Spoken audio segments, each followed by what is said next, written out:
We continue with the 9th chapter of the book of Yirmiyahu. Mi yitneni v'amidbar, melon orchim, ve'ezva et ami ve'elcha me'itam, ki chulam mina'afim atzeret bogdim. Yirmiyahu wishes that he was in the desert, away from everybody, all alone. He wants to leave his people. He doesn't want to see them because they are terrible. They are adulterers. They are a band of rogues. Remember back in the middle of the book of Melachim, we had a character who didn't want to defend Bnei Yisrael.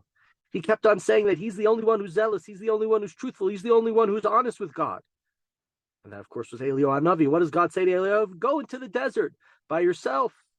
But Eliyahu's reason was told to go into the desert. He was supposed to be taught a lesson that he's supposed to use. He's supposed to be calm and kind and nice, and that's the way to get the people to listen to God. Yirmiyahu knows that the people are going to listen to him and they're going to sin and horror is coming. He doesn't want to be here to see it. He just wants to be in peace, away from all the horrors. And how terrible are they? Vayadruchu et lishonam kashtam sheker v'lo gavru v'aretz ki meira el ra yatzu ve'otilo yadu'u nu'um Adonai. They bend their tongues like bows, valorous in their land, right there for treachery, not for honesty. They go from one evil to the next. They don't listen to me, says God. Ishmeire ehu hishameru. Be careful of your friend. Yal kol ach al tivtachu.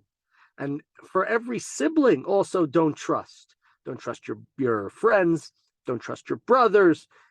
Ki chol ach akov Yaakov, v'chol rea Rachil Yahaloch. For every sibling takes advantage and every friend deals basely. And if you look at this word, it's impossible to look at these words, Yaakov, and not, of course, think of the character of Yaakov and his behavior with his brother Esav, with the lentil soup and asking for a terrible barter and a trade, right? The birthright for your soup, or when he lies and says, Ani Esav b'chorecha, and gets the bracha. And just interestingly here, when you talk about Yaakov, the word in the end of the verse is Rachil, which is Raish Chaf Yud Lamed, but it's hard not to hear it and think Yaakov and Rachel is as well. V'ish b're'ehu yihatelu, v'emet lo yidaberu limdu l'shanam dever sheker ha'ava nil'u. They cheat. Nobody is truthful. They train their tongues, right? What are they used to? Telling lies. They work themselves out, working iniquity. Shivtecha betoch mirma. They dwell in the midst of deceit. And what does Yitzchak say to Esav when Esav comes in and Esav wants and says, "Okay, Dad, I'm ready. Where's my bracha?" And he says, "Ba achicha b'mirma v'lakachta et birchatecha." Right, your brother came with trickery. I believe that's the same word that's used by the brothers when they go and kill all of Shechem. You dwell in the midst of deceit. Deceit, they refuse to heed me. It's interesting to look at this and read it through the lens of of brothers that were fighting, and especially Yaakov. Yaakov becomes Yisrael. He slays those demons and becomes honest and forthright in his behavior. But here we're going back because it's a time where there is no trust.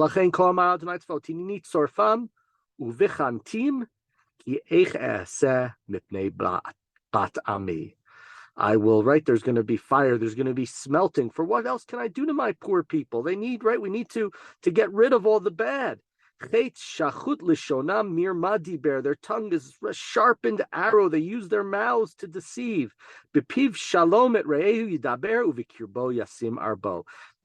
act like they're best friends, but lay in ambush. Oh, I'll do this for you. I'll do that for you. Da da da da.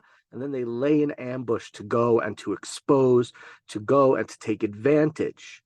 And so here we can't trust what somebody says. There's nobody you can trust. Everybody is so deceitful. Ha'al eila, we're in verse 8, pasuk chet. Ha'al eila lo efkod bam nu'um Adonai. Should such deeds not be punished? Im bagoy asher chazeh lo titnakem nafshi. Do I not have to, how can I not bring retribution, revenge on such a nation with such behaviors? Al heharim eseh b'chi. On the mountains I weep and I wail. V'al na'ot midbar kina. And in the pastures I bring a kina, a dirge. Kinistu mi bli ish over v'lo shamu kol mikneh. Why is he doing this? Because everything is going to be laid waste. Nothing's going to pass. There's going to be no sounds of cattle. This is almost like Yirmiyahu talking about what's going to happen afterwards. It's going to be a dirge. It's going to be a lament. And of course, he writes what we call Eicha generally, but what's called traditionally in many communities Kinot. He writes the book of Lamentations. Me'of hashamayim vad beima naddu halachu. There are no birds. There are no beasts. Right? Everything is gone. That's how the destruction's going to be. V'natati et Yerushalayim legalim ma'on tanim. I'll turn Jerusalem into rubble. It will be a place where jackals or tanim maybe meet snakes. Not clear exactly. There are different understandings of it. It's used in different contexts. V'yat arei Yehuda etein shmama mipli yoshev. And all of the cities of Judah will be desolate. There will be nobody living there. So here, once again, Yirmiyahu says, I don't want to be here. I don't want to be with people. I want to be in the desert. Does he mean by that, I want to be in already the destruction to be past? You can look at it that way because he talks about eventually that this is going to be desolate. It's going to be, in a sense, like the wilderness, like the desert. Or he just wants to be away from these terrible people and predicting from God what is going to happen and how they deserve these punishments. We're in verse 11, Pasuk Yud Aleph. Is there any smart person who understands this? Vasher diber pi Adonai elav v'yagida. To whom God has spoken so that it can be conveyed. Alma ha'avda ha'aretz nitzta chamidbar mibli over. To understand why the land is in ruins. Why is it like a wasteland? Why is nobody passing through it? Vayomer Adonai, and God says, why is it that it's like that? Alazva metorati. Asher natati lifnehem, because they didn't listen to my Torah, which I placed before them. Velo shamu v'koli velo halchuba. They didn't listen to my voice. They didn't follow it. Here, the word Torah means destruction. Destruction means teaching, means God's guidance. The rabbis in the Gemara talk about that the word Torah here means the study of Torah.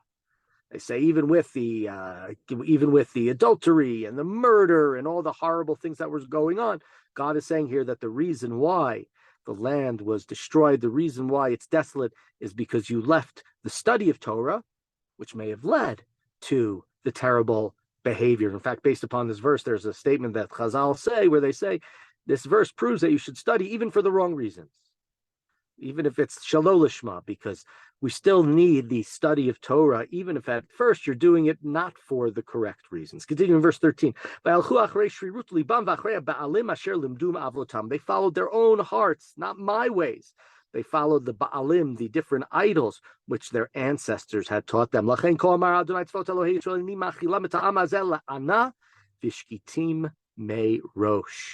God say? I'm going to give to these people are going to be wormwood. They're going to drink a bitter, bitter draught.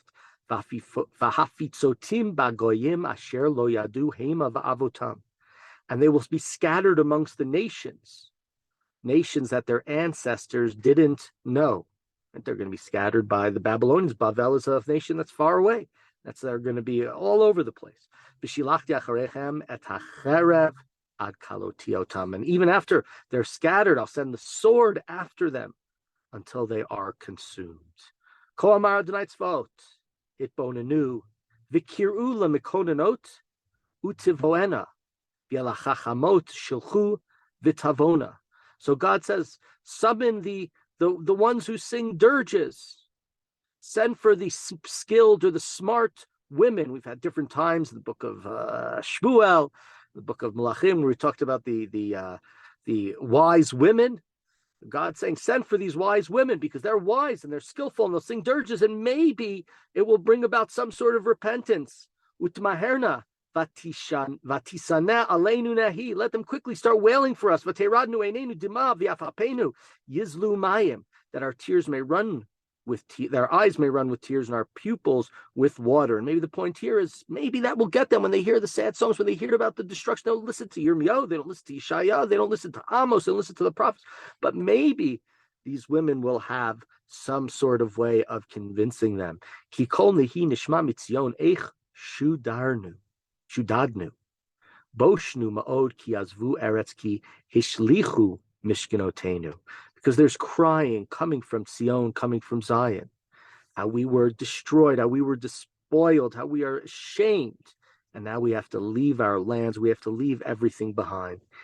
Ki shim'ana nashim dvar Adonai, vatikach oznechem dvar piv, valamedna vinotechem nehi, v'isha ru'uta kina.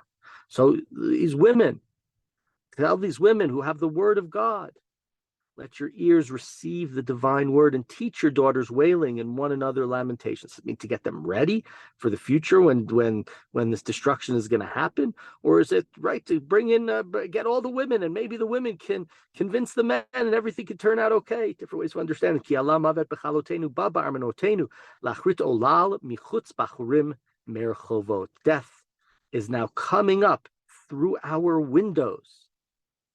It's entered our fortresses. Young, right, babes, children, young children are being cut off from the streets. Young men in the streets, in the squares. Daber konu Adonai. Speak this, God says. V'nafla nivlata adam kedomen al pnei hasadeh u'cha'amir me'acharei kotzer ve'ein me'asef. People's carcasses will lie like dung upon the fields, like sheaves behind the reaper with none to pick them up.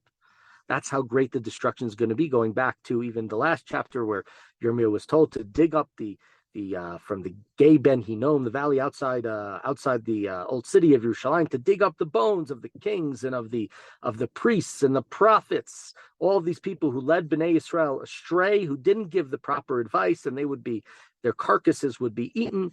And here it's saying the destruction is going to be so great, even after that act, that nobody's going to be there to bury the dead.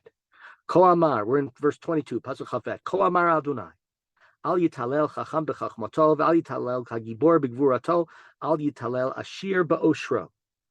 Let not the wise one glory in their wisdom. Let not the strong one glory in their strength. Let not the rich glory in their riches. Don't be so arrogant, so you're strong, so you're smart, so you have strength. Don't go and praise yourself and think you're so great and puff up your chest because this is what you have. Ki im bezot yitalel hamitalel, haskel v'yadoa oti. Ki ani Adonai oseh chesed mishpat u'tzedakah b'aretz ki ve'eleh chafatzti ne'um Adonai. What should you have glory? What should you understand as being great? What should be great, what should be glorified is your devotion to me. And how do you show that devotion to me? Well, in the same way that I showed why you should have that devotion to me, through acts of kindness, through justice, through equity. That's how I delight. You want to keep your land around. You want to remain here in Israel. That's what you have to do. Days are coming, God says, when I will take note of everyone circumcised in their foreskin. Al Mitzrayim v'al Yudah v'al Edom v'al Bnei Ammon v'al Moav v'al kol k'tzutzei peah hayoshvim b'medbar ki kol hagoyim arelim b'chol Beit Yisrael orlei leiv.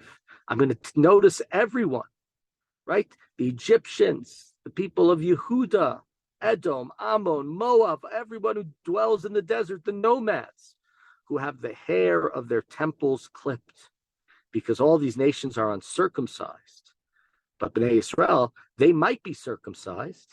However, they have uncircumcised hearts. So you may have the Brit Milah denoting that you are part of the Jewish people, but ultimately you are Arel Leiv. Ultimately, your heart is blocked from following God. And so it doesn't really matter that you might be circumcised when in reality, it's had no effect upon your life. So another chapter, Yirmiyahu wants to run away. He doesn't want to be with Bnei Israel. He doesn't want to see the horrors that they have done and the destruction that's going to come to them. And the destruction is going to be terrible because unfortunately, nobody can be trusted. Everyone is using trickery, mirma, going back to the early parts of the life of Yaakov before he left that behind to become Yisrael, and thus Eretz Yisrael, in the way it's known, will no longer be, says Yirmiyahu.